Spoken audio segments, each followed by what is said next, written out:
Greetings everybody, happy Wednesday, welcome to Chilliteracy. How are we all doing? I hope we are all well. Hello, gosh, everybody's in already. Who have we got? We've got Arian, we've got Andy, we've got... Oh yes, Andy and Arian, thank you. Oh, sorry, I'm yawning already. Oh, blimey. Thank you very much to Andy and Arian for your resubscriptions for 20 and 31 months, respectively. That is a lot of months. But yes, hello, Lady Mephistopheles. Hello, Cat. Hello, Llama, Parola, Lynn, Helmanson. Anyone else I've missed? But anyway, hello, everybody. Hope we are all well. Oh,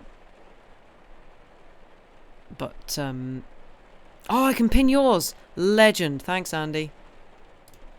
I forgot I could do that. I forgot I couldn't pin my messages, but I can pin other people's. Perfection. But yes, hello everybody.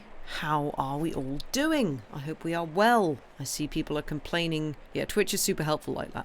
Well, it used to let us pin our own messages, but now it doesn't.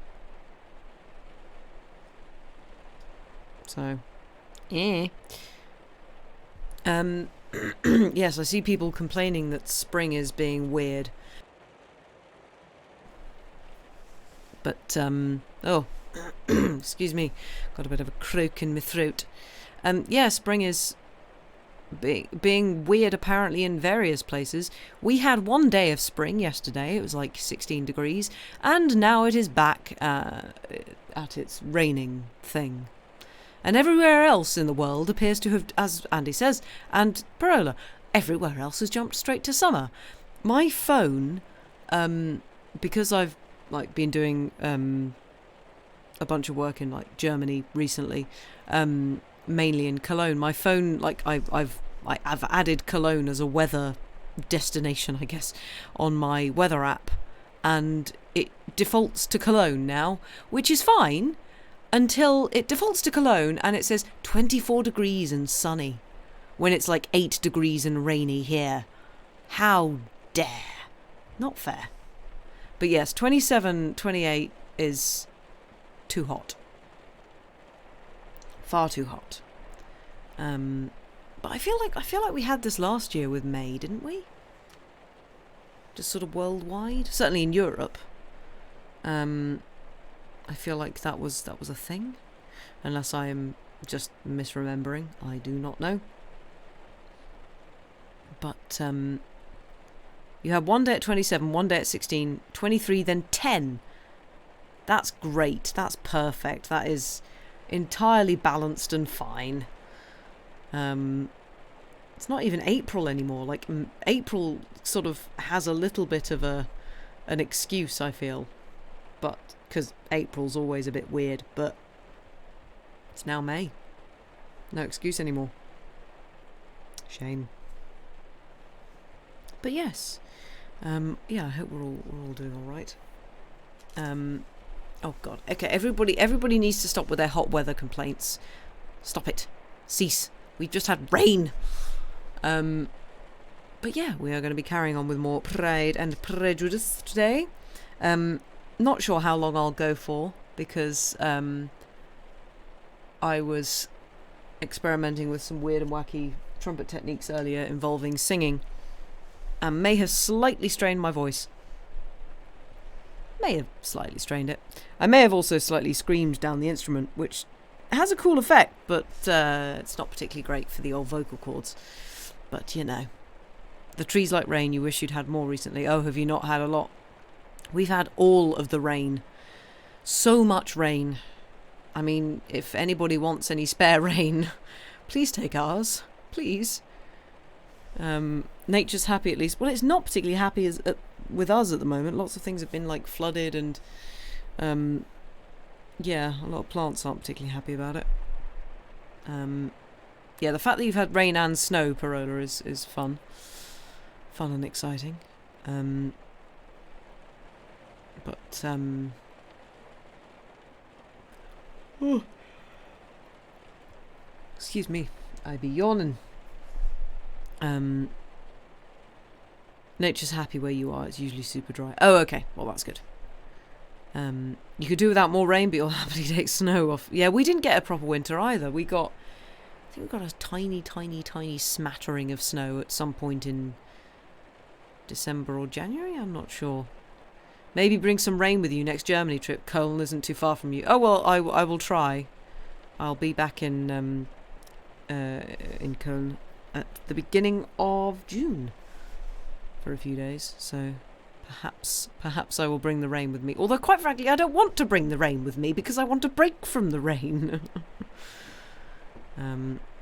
It's interesting when it snows when it's several degrees above freezing. Yeah, that's a fun one. I didn't know that was a thing. I suppose I've experienced that. I suppose the snow freezes up higher, doesn't it?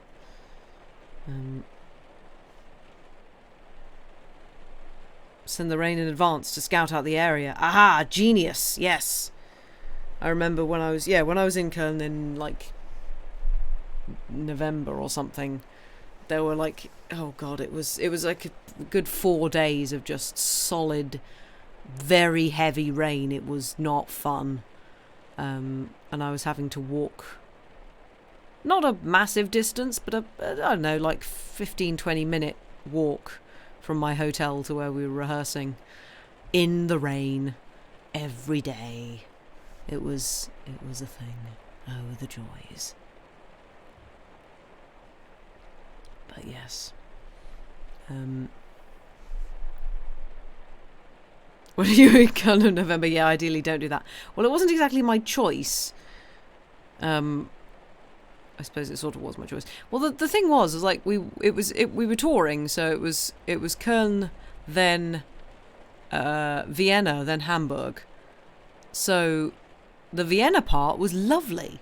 No rain, crisp, beautiful, like -4 degrees. It was cold, but it was lovely. Hamburg was just wind and rain, and Köln was rain, so at least you have a sunny personality. Well, I try. Take the rain with you, then do that thing where you point and go, hey, what's that over there, and run back home while it's distracted. Ah, yes. I wish rain was sentient. No, I don't wish rain was sentient, because then it wouldn't leave Britain. That's Hamburg for 11.5 months of the year. So I understand. I was quite surprised at just how windy it is, although it does make sense, I guess, because it's on the coast. And there's lots of, like, basically wind tunnels between, like, big industrial buildings and stuff. But it was heckin' windy. You read a book recently where the rain was sentient. That sounds like fun. That does sound good. But,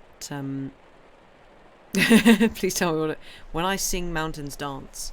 That is a lovely title. Whomst by? Who was the author?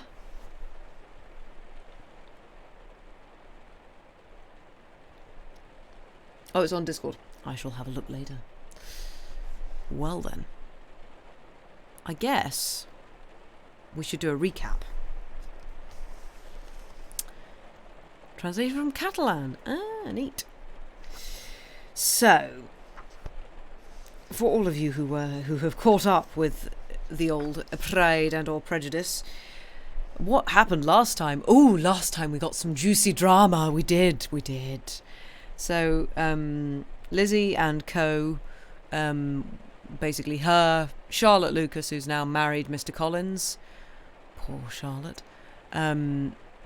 They've all been down at Rosings, at the vicarage, parsonage, whatever, next to Rosings, where, what's her face?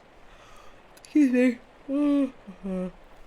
For some reason there might be a lot of yawning tonight. Not sure why. I've been yawning all day. I'm not even particularly tired. Yes, they've all been down at Rosings, where the delightful Lady Catherine de Bourgh resides, who, oh good lord, is strong-willed, to put it mildly. They've all been down there chilling, attempting to tolerate Mr. Collins and Lady Catherine. Yep, delightful indeed. And then Darcy appeared. Any zombies yet? Sorry, Shitehawk. I mean, we're only just over halfway through, so there's a possibility of zombies maybe soon. Also, hello. Yes, so they've been chilling down there, and then Mr. Darcy and it's Colonel Fitzwilliam, isn't it? Yes, Colonel Fitzwilliam appeared to, pay a visit and stuff, and they've sort of been hanging around as one does, and Elizabeth and Darcy have been doing what they do best and exchanging savage remarks, and then Darcy turns up at Elizabeth's and is just like, I love you, against my better judgment, I love you, which is he didn't really word it very well, bless him, and Elizabeth didn't take it very well, which is quite understandable, and so bad times. And then she's wandering around, and he finds her when she's wandering around, gives her a letter, which basically explains, because there are not the best proposal ever, not really. You suck, but I love you. Yeah, there we go. not the best. He needs to work on his etiquette a little. Well, not etiquette, but social niceties. But yes, then he gave her a letter, basically trying to explain all of the things that she kind of hates about him.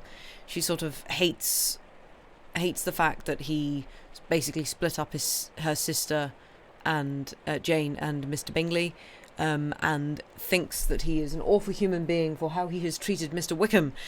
But he was like, no, I can't stand this. So he's written a letter, because he finds it very difficult to talk to her about this, which is fair enough. Erin, you can relate to the have a difficult message to, so you will write it down bit. Yeah, well, that's the thing. It's like, I reckon Darcy is neurospicy of some description.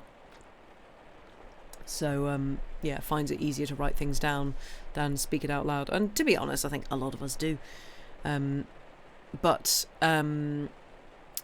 yes, so he has written a letter to Elizabeth and has outlined all of the kind of reasons for her hating him, and sort of gone, yeah, it's not quite right. You've been given either false information, or you've sort of assumed things without actually knowing the full details and context. So we finished that letter last time, and Elizabeth is obviously just suddenly thinking, oh God, I've been a bit of a fool, because she is too damn proud to think that she could possibly be wrong, and very prejudiced against Mr. Darcy. It's almost like the title. So, that is basically what's happened. You also relate to the, oh no, how could I be so stupid thing. Yeah, I think we all relate to that, Arian. We've all done that. But, we located some Pride and some Prejudice. Surprise! I know, right? Generally prejudiced against people without easy charm. Yeah, I know, right? When you actually read this and you're like, yeah, Lizzie's only really likes people who are good at people. She only really likes people who are naturally charming, and that really does narrow down the pool of people she likes. Proud and prejudiced in my Pride and Prejudice? I know, madness. But yes, I guess we shall continue if we're all sitting comfortably. And possibly have some kind of beverage of some description. We shall continue with Pride and Prejudice by Jane Austen. Chapter 37. The two gentlemen left Rosings the next morning, and Mr. Collins, having been in waiting near the lodges to make them his parting obseisance, was able to bring home the pleasing intelligence of their appearing in very good health, and in as tolerable spirits as could be expected, after the melancholy scene so lately gone through at Rosings. To Rosings he then hastened to console Lady Catherine and her daughter, and on his return brought back with great satisfaction a message from her ladyship, importing that she felt herself so dull as to make her very desirous of having them all to dine with her. Elizabeth could not see Lady Catherine without recollecting that, had she chosen it, she might by this time have been presented to her as her future niece. Nor could she think, without a smile, of what her ladyship's indignation would have been. What would she have said? How would she have behaved? Were questions with which she amused herself. Their first subject was the diminution of the Rosings party. "I assure you I feel it exceedingly," said Lady Catherine. "I believe nobody feels the loss of friends as much as I do. But I am particularly attached to these young men, and know them to be so much attached to me. They were excessively sorry to go, but so they always are. The dear Colonel rallied his spirits tolerably till just at last, but Darcy seemed to feel it most acutely, more than I think than last year. His attachment to Rosings certainly increases." Mr. Collins had a compliment and an allusion to throw in here, which were kindly smiled on by the mother and daughter. Lady Catherine observed after dinner that Miss Bennet seemed out of spirits, and immediately accounting for it herself by supposing that she did not like to go home again so soon, she added, "But if that is the case, you must write to your mother to beg that you must stay a little longer. Mrs. Collins will be very glad of your company, I am sure." "I am much obliged to your ladyship for your kind invitation," replied Elizabeth, "but it is not in my power to accept it. I must be in town next Saturday." "Why, at that rate you will have been here only 6 weeks. I expected you to stay 2 months. I told Mrs. Collins so before you came. There can be no occasion for your going so soon. Mrs. Bennet could certainly spare you for another fortnight." "But my father cannot. He wrote last week to hurry my return." "Oh, your father of course may spare you if your mother can. Daughters are never of so much consequence to a father, and if you will stay another month complete, it will be in my power to take one of you as far as London, for I am going there early in June for a week. And as Dawson does not object to the barouche box, there will be very good room for one of you. And indeed, if the weather should happen to be cool, I should not object to taking you both, as you are neither of you large." "You are all kindness, madam, but I believe we must abide by our original plan." Lady Catherine seemed resigned. "Mrs. Collins, you must send a servant with them. You know I always speak my mind, and I cannot bear the idea of 2 young women travelling post by themselves. It is highly improper. You must contrive to send somebody. I have the greatest dislike in the world to that sort of thing. Young women should always be properly guarded and attended, according to their situation in life. When my niece Georgiana went to Ramsgate last summer, I made a point of her having 2 men servants go with her. Miss Darcy, the daughter of Mr. Darcy of Pemberley, and Lady Anne, could not have appeared with propriety in a different manner. I am excessively attentive to all those things. You must send John with the young ladies, Mrs. Collins. I am glad it occurred to me to mention it, for it would really be discreditable to you to let them go alone." "My uncle is to send a servant for us." "Oh, your uncle! He keeps a manservant, does he? I am very glad you have somebody who thinks of those things. Where shall you change horses? Oh, Bromley, of course. If you mention my name at the bell, you will be attended to." Lady Catherine had many other questions to ask respecting their journey, and as she did not answer them all herself, attention was necessary, which Elizabeth believed to be lucky for her, or with a mind so occupied she might have forgotten where she was. Reflection must be reserved for solitary hours. Whenever she was alone, she gave way to it as the greatest relief, and not a day went by without a solitary walk in which she might indulge in all the delight of unpleasant recollections. Mr. Darcy's letter she was in a fair way of soon knowing by heart. She studied every sentence, and her feelings towards its writer were at times widely different. When she remembered the style of his address, she was still full of indignation. But when she considered how unjustly she had condemned and upbraided him, her anger was turned against herself, and his disappointed feelings became the object of compassion. His attachment excited gratitude, his general character respect, but she could not approve him, nor could she for a moment repent her refusal, or feel the slightest inclination ever to see him again. In her own past behaviour there was a constant source of vexation and regret, and in the unhappy defects of her family a subject of yet heavier chagrin. They were hopeless of remedy. Her father, contented with laughing at them, would never exert himself to restrain the wild giddiness of his youngest daughters, and her mother, with manners so far from right herself, was entirely insensible of the evil. Elizabeth had frequently united with Jane in an endeavour to check the imprudence of Catherine and Lydia, but while they were supported by their mother's indulgence, what chance could there be of improvement?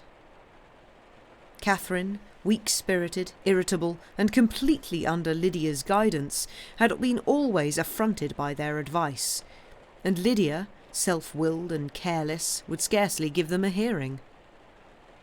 They were ignorant, idle, and vain. While there was an officer in Meryton, they would flirt with him, and while Meryton was within a walk of Longbourn, they would be going there for ever. Anxiety on Jane's behalf was another prevailing concern, and Mr. Darcy's explanation, by restoring Bingley to all her former good opinion, heightened the sense of what Jane had lost. His affection was proved to have been sincere, and his conduct cleared of all blame, unless any could attach the implicitness of his confidence in his friend. How grievous then was the thought that, of a situation so desirable in every respect, so replete with advantage, so promising for happiness, Jane had been deprived by the folly and indecorum of her own family. When to these recollections was added the development of Wickham's character, it may be easily believed that the happy spirits which had seldom been depressed before were now so much affected as to make it almost impossible for her to appear tolerably cheerful. Their engagements at Rosings were as frequent during the last week of her stay as they had been at first. The very last evening was spent there, and her ladyship again inquired minutely into the particulars of their journey, gave them directions as to the best method of packing, and was so urgent on the necessity of placing gowns in the only right way, that Maria thought herself obliged, on her return, to undo all the work of the morning and pack her trunk afresh. When they parted, Lady Catherine, with great condescension, wished them a good journey, and invited them to come to Hunsford again next year, and Miss de Bourgh exerted herself so far as to curtsy and hold her hand out to both.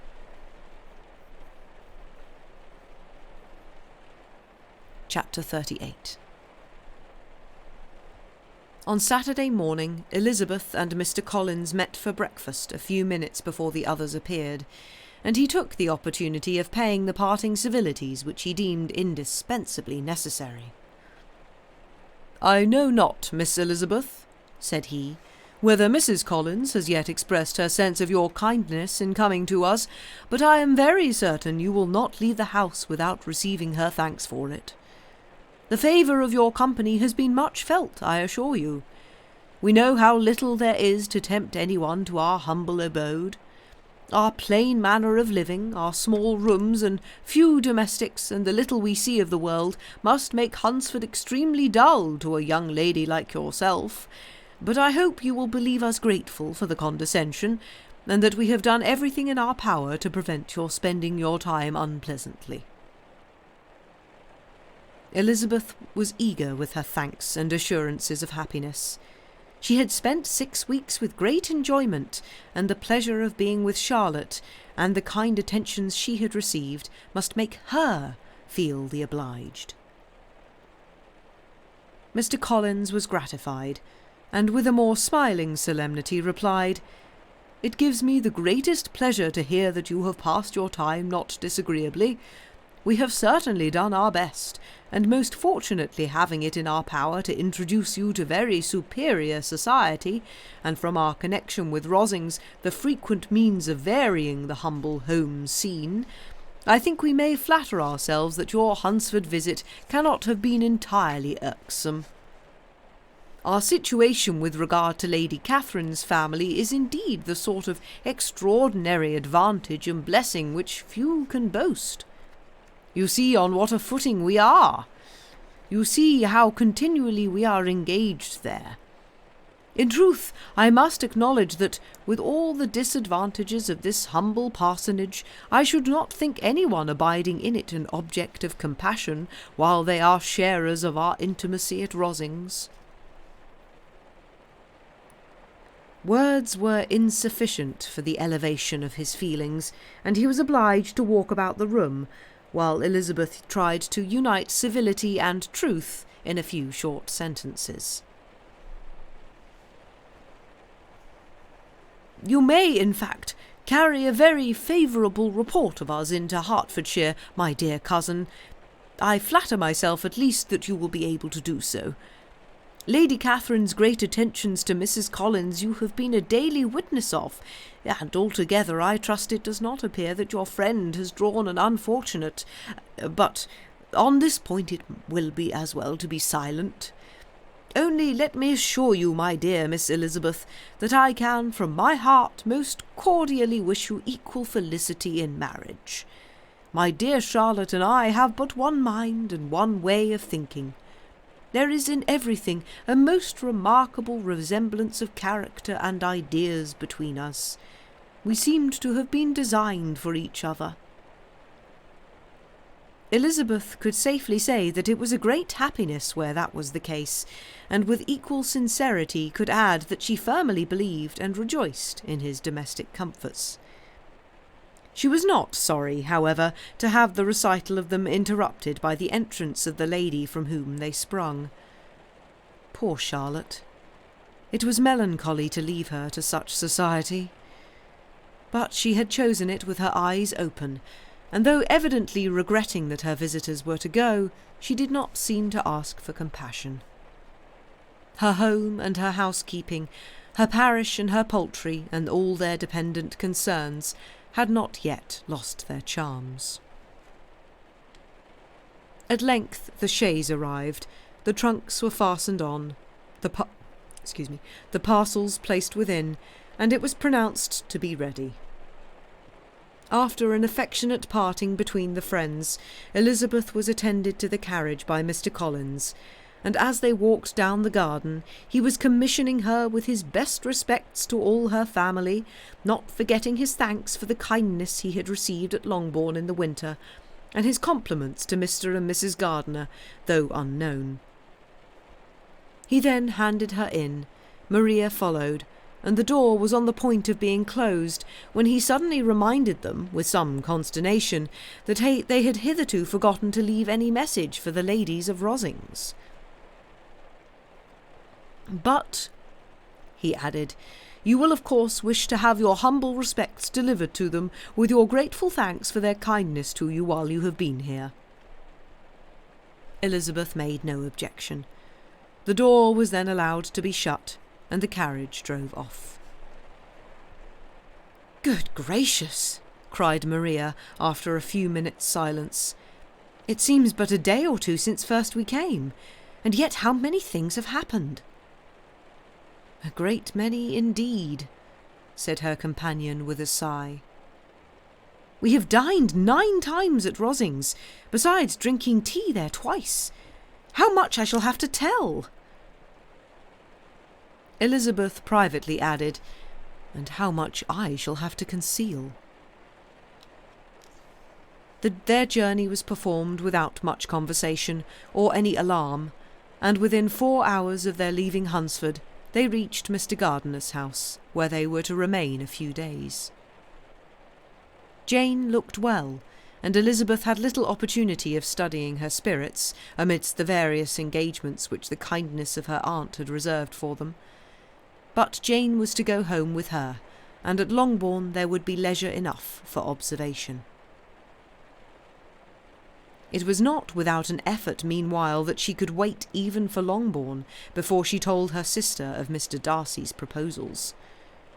To know that she had the power of revealing what would so exceedingly astonish Jane, and must, at the same time, so highly gratify whatever of her own vanity she had not yet been able to reason away, was such a temptation to openness as nothing could have conquered, but the state of indecision in which she remained as to the extent of what she should communicate, and her fear, if she once entered on the subject, of being hurried into repeating something of Bingley, which might only grieve her sister farther.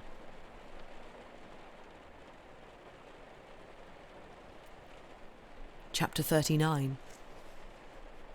It was the second week in May, in which the three young ladies set out together from Gracechurch Street, from the town in Hertfordshire, and as they drew near the appointed inn where Mr. Bennet's carriage was to meet them, they quickly perceived, in token of the coachman's punctuality, both Kitty and Lydia looking out of a dining-room upstairs. These two girls had been above an hour in the place, happily employed in visiting an opposite milliner, watching the sentinel on guard, and dressing a salad and cucumber. After welcoming their sisters, they triumphantly displayed a table set out with such cold meat as an inn larder usually affords, exclaiming, "Is not this nice? Is not this an agreeable surprise?" "And we mean to treat you all," added Lydia, "but you must lend us the money, for we have just spent ours at the shop out there." Then, showing her purchases, "Look here, I have bought this bonnet. I do not think it is very pretty, but I thought I might as well buy it as not. Buy it as not. I shall pull it to pieces as soon as I get home and see if I can make it up any better." And when her sisters abused it as ugly, she added with perfect unconcern, "Oh, but there were 2 or 3 much uglier in the shop, and when I have brought some prettier coloured satin to trim it with fresh, I think it will be very tolerable. Besides, it will not much signify what one wears this summer after the Shire have left Meryton, and they are going in a fortnight." "Are they indeed?" cried Elizabeth with the greatest satisfaction. "They are going to be encamped near Brighton, and I do so want Papa to take us all there for the summer. It would be such a delicious scheme, and I dare say would hardly cost anything at all. Mamma would like to go too, of all things. Only think what a miserable summer else we shall all have." Yes, thought Elizabeth, that would be a delightful scheme indeed, and completely do for us at once. Good heaven! Brighton, and a whole camp full of soldiers, to us who have been overset already by one poor regiment of militia and the monthly balls of Meryton. "Now I have got some news for you," said Lydia as they sat down to table. "What do you think? It is excellent news, capital news, and about a certain person that we all like." Jane and Elizabeth looked at each other, and the waiter was told that he need not stay. Lydia laughed and said, "Aye, that is just like your formality and discretion. You thought the waiter must not hear, as if he cared. I dare say he often hears worse things said that I am going to say. But he is an ugly fellow. I'm glad he's gone. I never saw such a long chin in my life. Well, but now for my news. It is about dear Wickham. Too good for the waiter, is not it? There is no danger of Wickham's marrying Mary King. There's for you. She's gone down to her uncle at Liverpool, gone to stay. Wickham is safe." "And Mary King is safe," added Elizabeth, "safe from a connection imprudent as to fortune." "She's a great fool for going away if she liked him." "But I hope there is no strong attachment on either side," said Jane. "I'm sure there is not on his. I will answer for it he never cared 3 straws about her. Who could about such a nasty little freckled thing?" Elizabeth was shocked to think that, however incapable of such coarseness of expression herself, the coarseness of the sentiment was little other than her own breast had formerly harboured and fancied liberal. As soon as all had ate, and the elder ones paid, the carriage was ordered, and after some contrivance the whole party, with all their boxes, work-bags and parcels, and the unwelcome addition of Kitty's and Lydia's purchases, were seated in it. "How nicely we were crammed in!" cried Lydia. "I'm glad I brought my bonnet, for it is only for the fun of having another bandbox. Well, now let us be quite comfortable and snug, and talk and laugh all the way home. And in the first place, let us hear what has happened to you all since you went away. Have you seen any pleasant men? Have you had any flirting? I was in great hopes that one of you would have got a husband before you came back. Jane will be quite an old maid soon, I declare. She is almost 23. Lord, how ashamed I should be of not being married before 23. My Aunt Phillips wants you so to get husbands you can't think. She says Lizzie had better have taken Mr. Collins, but I do not think there would have been any fun in it. Lord, how I should like to be married before any of you, and then I would chaperone you all about to all the balls. Dear me, we had such a good piece of fun the other day at Colonel Forster's. Kitty and me were to spend the day there, and Mrs. Forster promised to have a little dance in the evening. By the way, Mrs. Forster and me are such friends. And so she asked the two Harringtons to come, but Harriet was ill, and so Pen was forced to come by herself. And then what do you think we did? We dressed up Chamberlain in women's clothes on purpose to pass for a lady. Only think what fun! Not a soul knew of it but Colonel and Mrs. Forster and Kitty and me, except my aunt, for we were forced to borrow one of her gowns. And you cannot imagine how well he looked. When Denny and Wickham and Pratt and 2 or 3 more of the men came in, they did not know him in the least. Lord, how I laughed, and so did Mrs. Forster. I thought I should have died. And that made the men suspect something, and then they soon found out what was the matter. With such kind of histories of their parties and good jokes did Lydia, assisted by Kitty's hints and additions, endeavour to amuse her companions all the way to Longbourn. Elizabeth listened as little as she could, but there was no escaping the frequent mention of Wickham's name. Their reception at home was most kind. Mrs. Bennet rejoiced to see Jane in undiminished beauty, and more than once during dinner did Mr. Bennet say voluntarily to Elizabeth, "I'm glad you are come back, Lizzie." Their party in the dining-room was large, for almost all the Lucases came to meet Maria and hear the news, and various were the subjects which occupied them. Lady Lucas was inquiring of Maria across the table after the welfare and poultry of her eldest daughter. Mrs. Bennet was doubly engaged, on one hand collecting an account of the present fashions from Jane, who sat some way below her, and on the other retailing them all to the younger Miss Lucases. And Lydia, in a voice rather louder than any other person's, was enumerating the various pleasures of the morning to anybody who would hear her. "Oh, Mary," said she, "I wish you had gone with us, for we had such fun as we went along.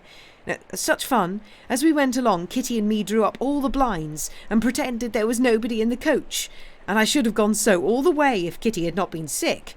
And when we got to the George, I do think we behaved very handsomely, for we treated the other 3 with the nicest cold luncheon in the world.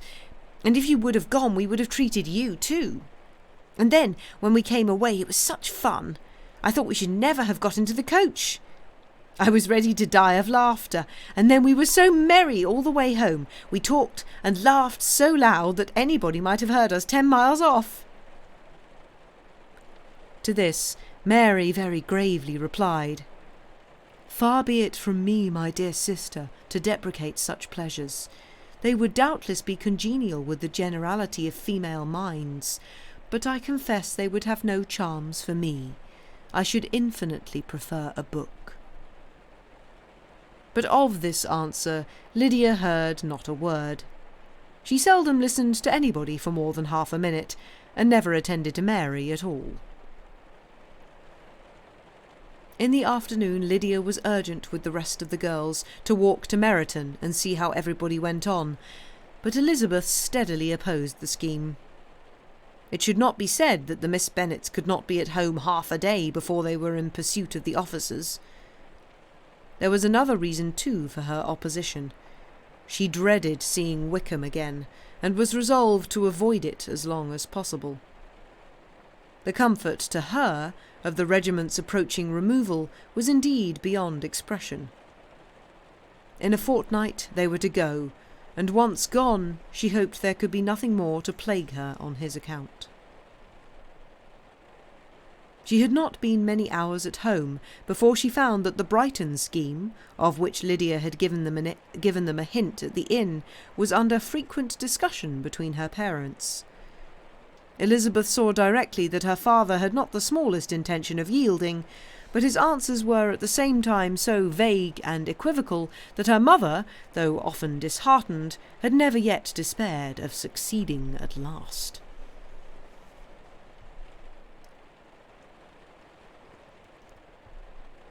Chapter 40.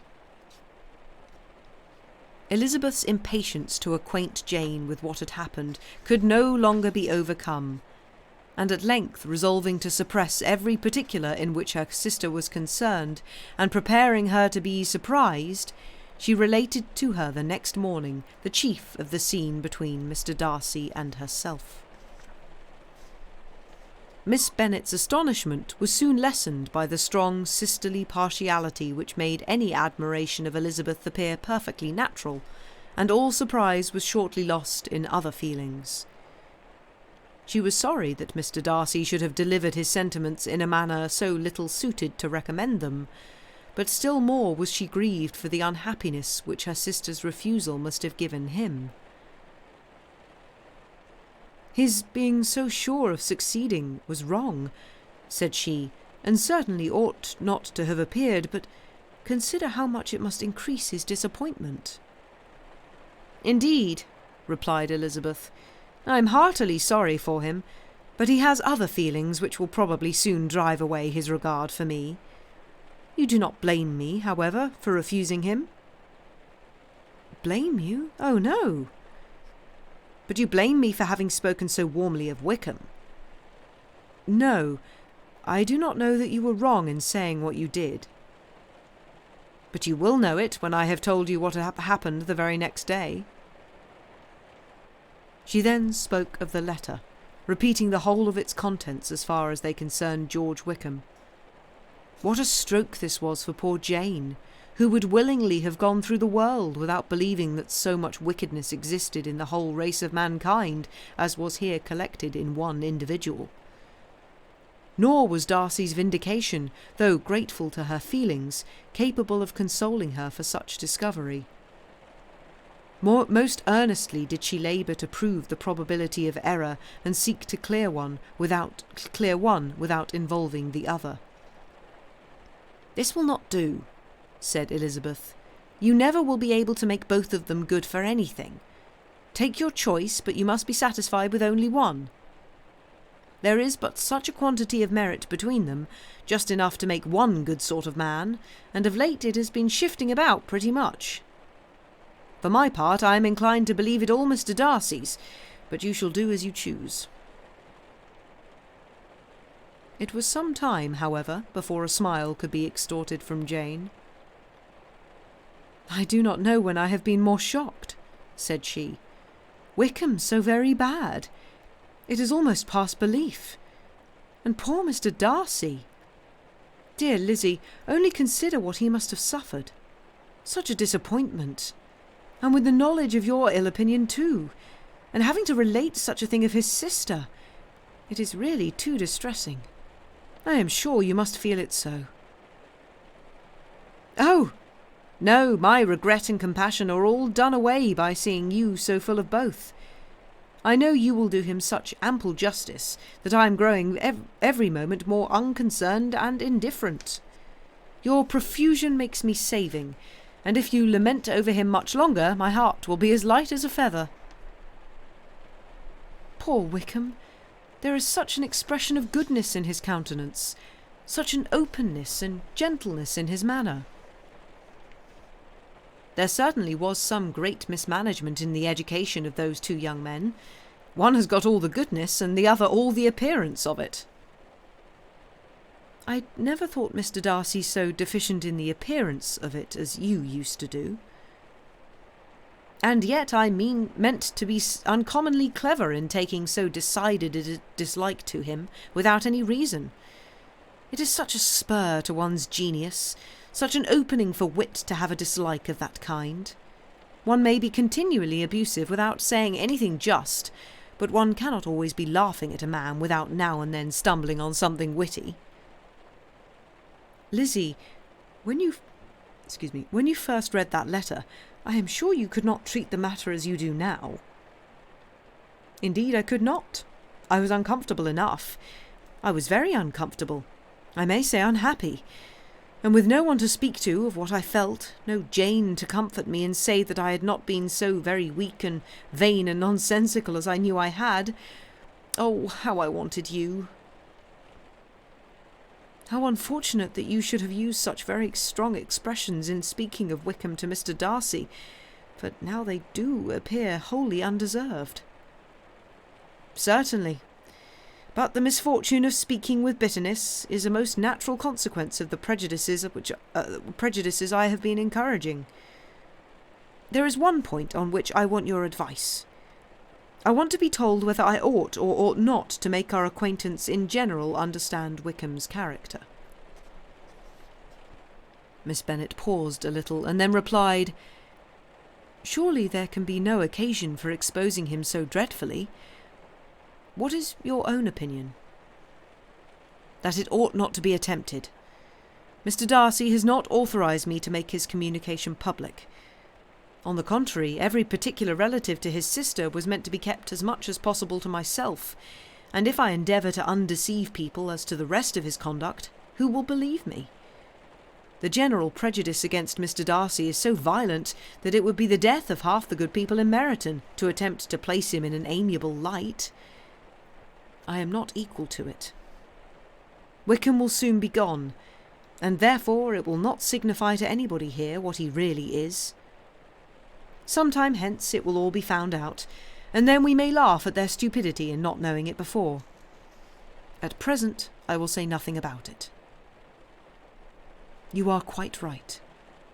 To have his errors made public might ruin him for ever. He is now perhaps sorry for what he has done, and anxious to re-establish a character. We must not make him desperate." The tumult of Elizabeth's mind was allayed by this conversation. She had got rid of two of the secrets which had weighed on her for a fortnight, and was certain of a willing listener in Jane whenever she might wish to talk again of either. But there was still something lurking behind, of which prudence forbade the disclosure. She dared not relate the other half of Mr. Darcy's letter, nor explain to her sister how sincerely she had been valued by his friend. Here was knowledge in which no one could partake, and she was sensible that nothing less than a perfect understanding between the parties could justify her in throwing off this last encumbrance of mystery. "And then," said she, "if that very improbable event should ever take place, I shall merely be able to tell what Bingley may tell in a much more agreeable manner himself. The liberty of communication cannot be mine till it has lost all its value." She was now on being settled at home, at leisure to observe the real state of her sister's spirits. Jane was not happy. She still cherished a very tender affection for Bingley. Having never even fancied herself in love before, her regard had all the warmth of first attachment, and from her age and disposition, greater steadiness than first attachments often boast. And so fervently did she value his remembrance, and prefer him to every other man, that all her good sense and all her attention to the feelings of her friends were requisite to check the indulgence of those regrets which must have been injurious to her own health and their tranquillity. "Well, Lizzie," said Mrs. Bennet one day, "what is your opinion now of this sad business of Jane's? For my part, I am determined never to speak of it again to anybody. I told my sister Phillips so the other day. But I cannot find out that Jane saw anything of him in London. Well, he is a very undeserving young man, and I do not suppose there is the least chance in the world of her ever getting him now. There is no talk of his coming to Netherfield again in the summer, and I have inquired of everybody too who is likely to know. I do not believe that he will ever live at Netherfield any more." "Oh, well, it is just as he chooses. Nobody wants him to come. Though I shall always say that he used my daughter extremely ill, and if I was her, I would not have put up with it. Well, my comfort is, I am sure Jane will die of a broken heart, and then he will be sorry for what he has done." But as Elizabeth could not receive comfort from any such expectation, she made no answer. "Well, Lizzie," continued her mother soon afterwards, "and so the Collinses live very comfortable, do they? Well, I only hope it will last. And what sort of table do they keep? Charlotte is an excellent manager, I dare say. If she is half as sharp as her mother, she is saving enough. There is nothing extravagant in their housekeeping, I dare say." "No, nothing at all." "A great deal of good management, depend upon it. Yes. They will take care not to outrun their income. They will never be distressed for money. Well, much good may it do them. And so I suppose they often talk of having Longbourn when your father is dead. They look upon it as quite their own, I dare say, whenever that happens." It was a subject which they could not mention before me. No, it would have been strange if they had. But I make no doubt they often talk of it between themselves. Well, if they can be easy with an estate that is not lawfully their own, so much the better. I should be ashamed of having one that was only entailed on me. And that is where we shall take a break for tonight. I hope you are enjoying so far, Mrs. Bennet being Mrs. Bennet again. We're back. She's back and never speaking of things again, because that's what Mrs. Bennet does. She never speaks of things. She never likes talking to anyone. But thank you very much for the resub, Thunder, by the way. I hope you're doing well. You're not feeling well? Oh, no. Yeah, go. I assume you're probably in bed already. But yes, I hope you sleep well and that you feel better soon. But yes. We shall throw to a break. Go do break-related things. And we shall see you back in about 5 minutes or so. Bye for now.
And we return. Welcome back. And also, good night, Helmanson. Hope you're well.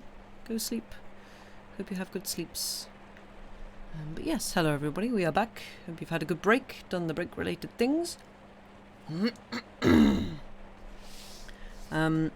Yeah, I don't know if oh, just punched my desk. Sorry. I don't know if you can hear. My voice is it's catching a little bit.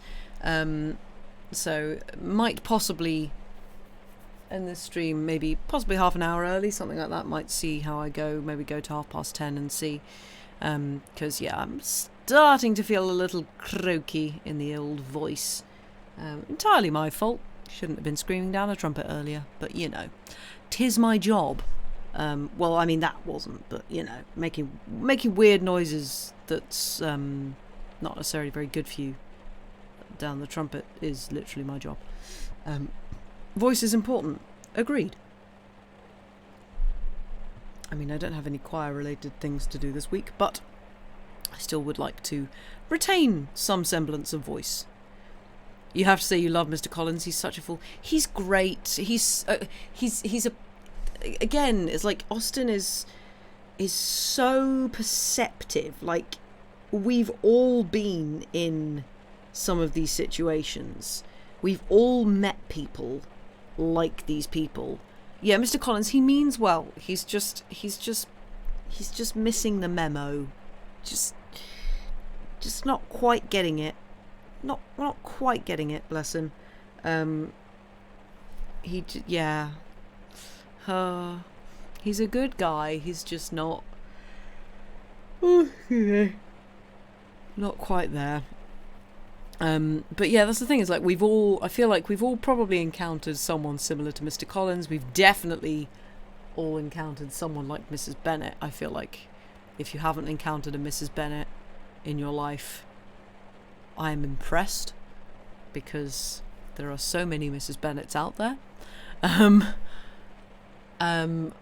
Yeah, like, just so many of these. Yeah, there we go, Llama. You know several. Yeah. There is just very, very accurate character depictions that are obviously like, this is this character, but also they're sort of universal enough to sort of put a big old umbrella over people like this, like Mrs. Bennet and her ilk. If you haven't encountered a Mrs. Bennet, you may be the Mrs. Bennet. Yeah, that's a good way of looking at it. Yes. Do you find yourself talking a lot about not talking, and how your nerves are shot, and how you couldn't possibly do this and couldn't possibly do that? And yeah, you might be a Mrs. Bennet. Oh dear. Wait, Mr. Wickham is actually exactly an ex-stepfather of yours. Not formally a stepfather. One of your mother's baby daddies. Okay, all right, fair enough. Wickham's quite a common surname. Hey, Zilia. I didn't realise you were here. You can't smell baby. Babby daddies. Oh, God. We've also all met a Kitty/Lydia, and they're always exhausting. Oh, yeah, absolutely. I feel like a lot of kind of influencer-type people and lots of kind of teenage girls on social media are a Kitty/Lydia. I get that kind of vibe. It's just like, stop talking, please. Just like, I'm going to talk about my thing. Okay, you're talking now, right? I don't care. Mrs. Bennet reminds me of Hitchhiker's Guide. Oh, Ford assumes that if humans stop talking, they die, so they must be babbling at all times. Yeah, I mean, basically. You don't actually know if you've met a Mrs. Bennet if you've if you have, you've apparently decided to forget it. I mean, that's fair. Yeah, Kitty's not so bad. Lydia's the bad one. Lydia's the pain in the what's-it. Kitty's just sort of along for the ride. Because Kitty's younger than Lydia, isn't she? I think. I'm not 100% sure. Yes. Ah, joys. Need to go find a BuzzFeed which Pride and Prejudice character you quiz like it's 2014. Oh, yeah, absolutely. Or just do some kind of, like, infomercials, just like, have you realised that you don't stop talking? You might be a Mrs. Bennet. Call 0800 something or other. The Mrs. Bennet helpline. I don't know. Don't know what I'm on about. But yes, if we are all sitting comfortably, if we have all braked well... That works, yeah, grammar. I read words. If we've all choked on our water, let's not do that. Oh, that went straight up my nose. Mistakes were made. Break has been broken. Like the first break. But no, okay. But yes, we shall... Yeah, thanks. F for my sinuses, which are already having a time. Let us see. See how far we shall go. Let's aim for there. Right, if we're all sitting comfortably, as I say, we'll probably finish a bit early tonight. You're going to go to sleep, Llama? Yes, good night. You shall watch the VOD. Well, enjoy the VOD when you watch it, and enjoy sleeping. Have a good sleep. Rest well. And yes, thank you for being here. But yes, we shall continue with Chapter 41. The first week of their return was soon gone. The second began. It was the last of the regiment's stay in Meryton, and all the young ladies in the neighbourhood were drooping apace. The dejection was almost universal. The elder Miss Bennets alone were still able to eat, drink and sleep, and pursue the usual course of their employments. Very frequently were they reproached for this insensibility by Kitty and Lydia, whose own misery was extreme, and who could not comprehend such hard-heartedness in any of the family. "Good heaven, what is to become of us? What are we to do?" would they often exclaim in the bitterness of woe. "How can you be smiling so, Lizzie?" Their affectionate mother shared all their grief. She remembered what she had herself endured on a similar occasion 25 years ago. "I am sure," said she, "I cried for 2 days together when Colonel Miller's regiment went away. I thought I should have broke my heart." "I am sure I shall break mine," said Lydia. "If one could but go to Brighton," observed Mrs. Bennet. "Oh, yes, if one could but go to Brighton, but Papa is so disagreeable." "A little sea-bathing would set me up for ever. And my Aunt Phillips is sure it would do me a great deal of good," added Kitty. Such were the kind of lamentations resounding perpetually through Longbourn House. Elizabeth tried to be diverted by them, but all sense of pleasure was lost in shame. She felt anew the justice of Mr. Darcy's objections, and never had she before been so much disposed to pardon his interference in the views of his friend. But the gloom of Lydia's prospect was shortly cleared away, for she received an invitation from Mrs. Forster, the wife of the colonel of the regiment, to accompany her to Brighton. This invaluable friend was a very young woman, and very lately married. A resemblance in good humour and good spirits had recommended her and Lydia to each other, and out of their 3 months' acquaintance they had been intimate too. The rapture of Lydia on this occasion, her adoration of Mrs. Forster, the delight of Mrs. Bennet, and the mortification of Kitty, are scarcely to be described. Wholly inattentive to her sister's feelings, Lydia flew about the house in restless ecstasy, calling for everyone's congratulations, and laughing and talking with more violence than ever, whilst the luckless Kitty continued in the parlour repining at her fate in terms as unreasonable as her accent was peevish. "I cannot see why Mrs. Forster should not ask me as well as Lydia," said she, "though I am not her particular friend. I have just as much right to be asked as she has, and more too, for I am 2 years older." In vain did Elizabeth attempt to make her reasonable, and Jane to make her resigned.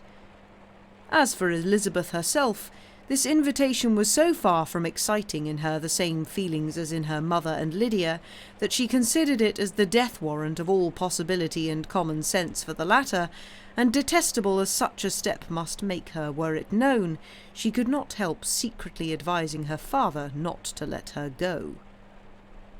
She represented to him all the improprieties of Lydia's general behaviour, the little advantage she could derive from the friendship of such a woman as Mrs. Forster, and the probability of her being yet more imprudent with such a companion at Brighton, where the temptations must be greater than at home.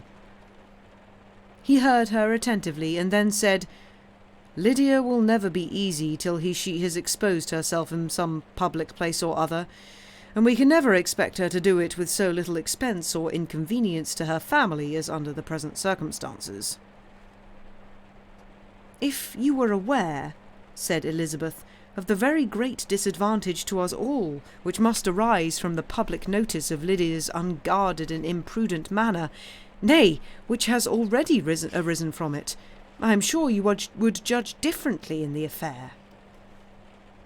"Already arisen?" repeated Mr. Bennet. "What, has she frightened away some of your lovers? Poor little Lizzie! But do not be cast down. Such squeamish youths as cannot bear to be connected with a little absurdity are not worth a regret. Come, let me see the list of the pitiful fellows who have been kept aloof by Lydia's folly."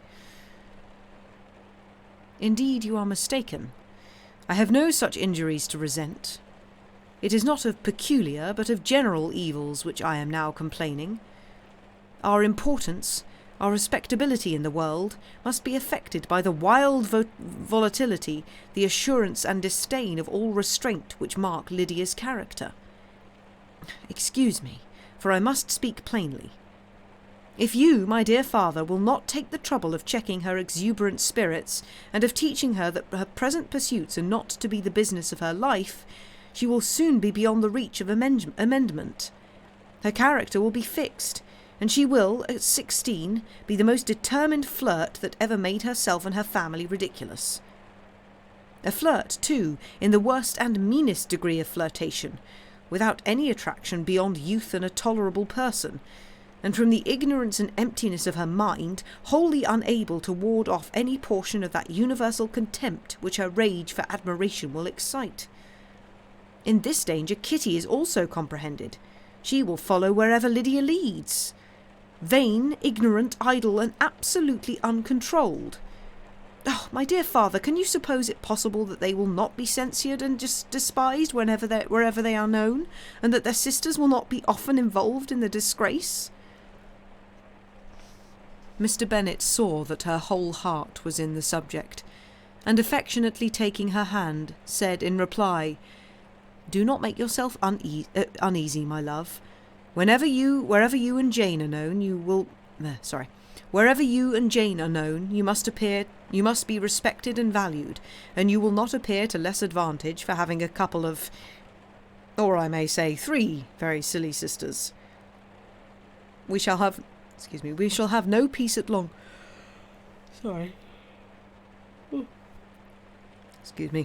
Surprised by a yawn. We shall have no peace at Longbourn if Lydia does not go to Brighton. Let her go, then. Colonel Forster is a sensible man, and will keep her out of any real mischief, and she is luckily too poor to be an object of prey to anybody. At Brighton she will be of less importance even as a common flirt than she has been here. The officers will find women better worth their notice. Let us hope, therefore, that her being there may teach her her own insignificance. At any rate, she cannot grow many degrees worse without authorizing us to lock her up for the rest of her life." With this answer Elizabeth was forced to be content, but her own opinion continued the same, and she left him disappointed and sorry. It was not in her nature, however, to increase her vexations by dwelling on them. She was confident of having performed her duty, and to fret over unavoidable evils or augment them by anxiety was no part of her disposition. Had Lydia and her mother known the substance of her conference with her father, their indignation would hardly have found expression in their united volubility. In Lydia's imagination, a visit to Brighton comprised every possibility of earthly happiness. She saw, with the creative eye of fancy, the streets of that gay bathing place covered with officers. She saw herself the object of attention to tens and to scores of them at present unknown. She saw all the glories of the camp, its tents stretched forth in beauteous uniformity of lines, crowded with the young and the gay, and dazzling with scarlet. And to complete the view, she saw herself seated beneath a tent, tenderly flirting with at least 6 officers at once. Had she known that her sister sought to tear her from such prospects and such realities as these, what would have been her sensations? They could have been understood only by her mother, who might have felt nearly the same. Lydia's going to Brighton was all that consoled her for the melancholy conviction of her husband's never intending to go there himself. But they were entirely ignorant of what had passed, and their raptures continued with little intermission to the very day of Lydia's leaving home. Elizabeth was now to see Mr. Wickham for the last time. Having been frequently in company with him since her return, agitation was pretty well over, the agitations of former partiality entirely so. She had even learnt to detect, in the very gentleness which had first delighted her, an affectation and a sameness to disgust and weary. In his present behaviour to herself, moreover, she had a fresh source of displeasure, for the inclination he soon testified of renewing those attentions which had marked the early part of their acquaintance could only serve, after what had since passed, to provoke her. She lost all concern for him in finding herself thus selected as the object of such idle and frivolous gallantry, and while she steadily repressed it, could not but feel the reproof contained in his believing that, however long and for whatever cause his attentions had been withdrawn, her vanity would be gratified and her preference secured at any time by their renewal.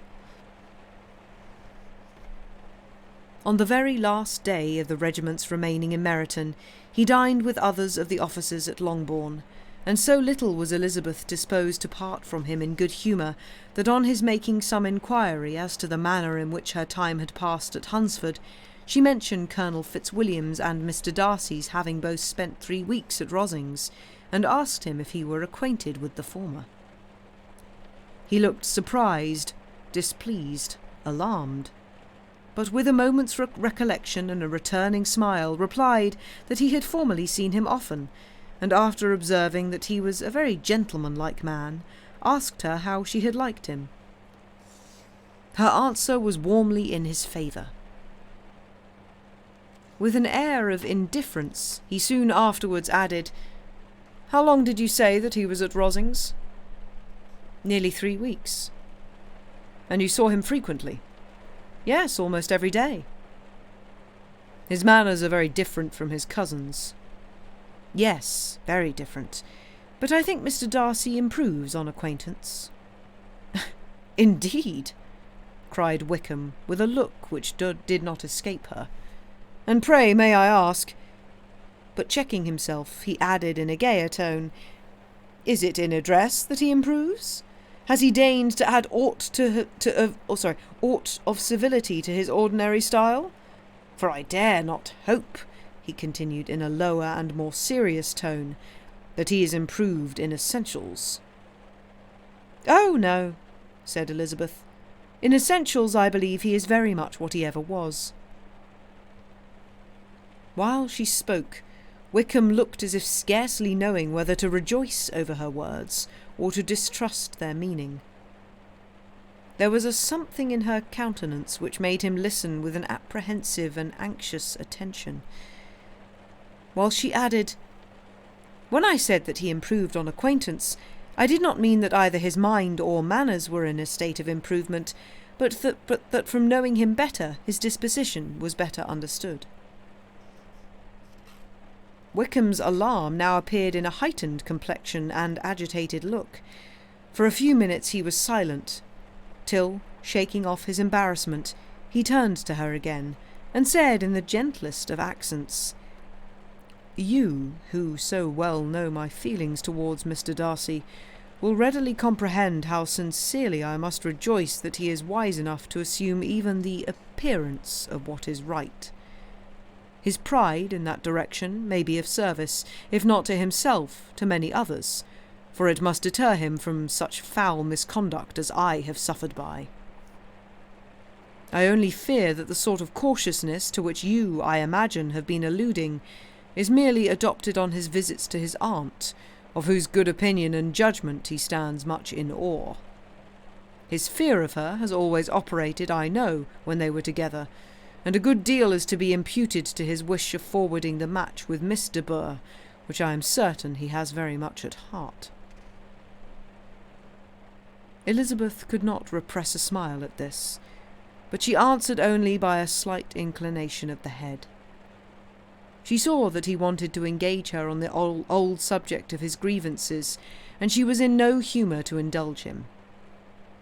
The rest of the evening passed with the appearance, on his side, of usual cheerfulness, but with no farther attempt to distinguish Elizabeth, and they parted at last with mutual civility, and possibly a mutual desire of never meeting again. When the party broke up, Lydia returned with Mrs. Forster to Meryton, from whence they were to set out early the next morning. The separation between her and her family was rather noisy than pathetic. Kitty was the only one who shed tears, but she did weep from vexation and envy. Mrs. Bennet was diffuse in her good wishes for the felicity of her daughter, and impressive in her injunctions that she would not miss the opportunity of enjoying herself as much as possible, advice which there was every reason to believe would be attended to, and in the clamorous happiness of Lydia herself in bidding farewell, the more gentle adieus of her sisters were uttered without being heard.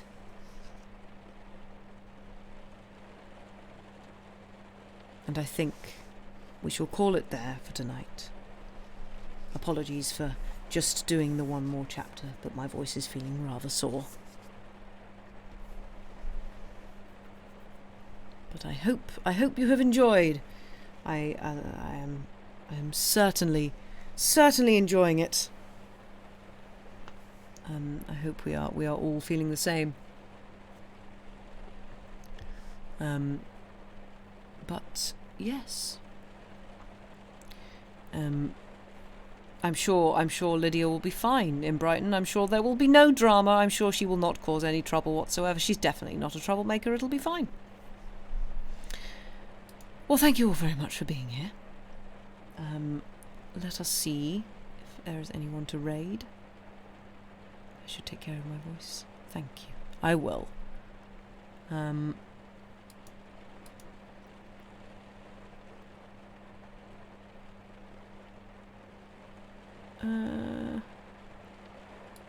Yeah, let's raid on over to the delightful Stephen, who is playing another Crab's Treasure. I have no idea what game that is, but it sounds interesting.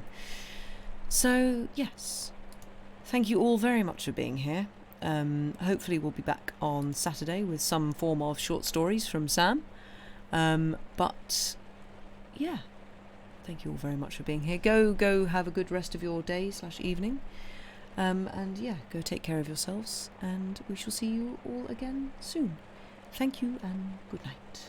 Bye.